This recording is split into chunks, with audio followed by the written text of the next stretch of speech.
আসসালামু আলাইকুম। ওয়ালাইকুম আসসালাম। ভালো আছেন? আছি, আল্লাহ রাখছে ভালো। এই যে কফিগুলো দেখতেছি সব কি রে আপনার নিজের ক্ষেতের? হ্যাঁ, হ্যাঁ, হ্যাঁ, নিজের ক্ষেত্রে। বর্তমানে দাম কিরকম আছে? এটা 45-46 টাকা পাইকারি বিক্রি করি। এটা 30, 35, 32 এরকম বিক্রি আর কি। ছোটটা একটু 30-35 এর ভিতরে, আর একটা বড়টা এটা 45-42 এরকম। 46। 45-42। হয়, এক এক দিনে এক এক রকম। যাকে আলহামদুলিল্লাহ, এই কফি ক্ষেত বুঝনা তো আপনার কি লাভবান?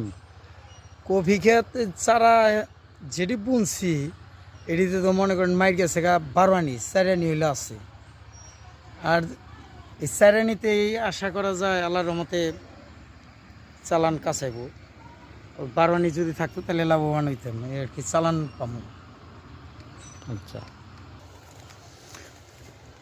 তো দর্শক দেখেন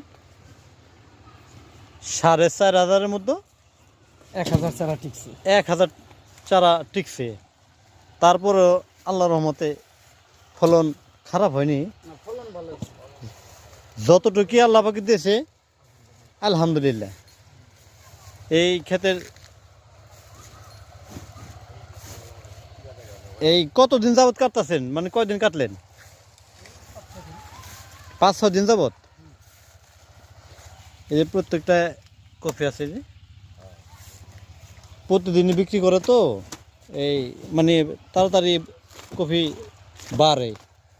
বাড়ার ফলে বিক্রি করতে হয়, তা নাহলে উঠে যায়, কি জানি উঠে, এই নষ্ট হয়ে যায়, ফুটে যায়।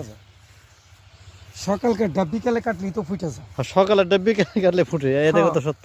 যারা কফিকে চাষ করে থাকেন একমাত্র তারাই জানেন ব্যাপারটা।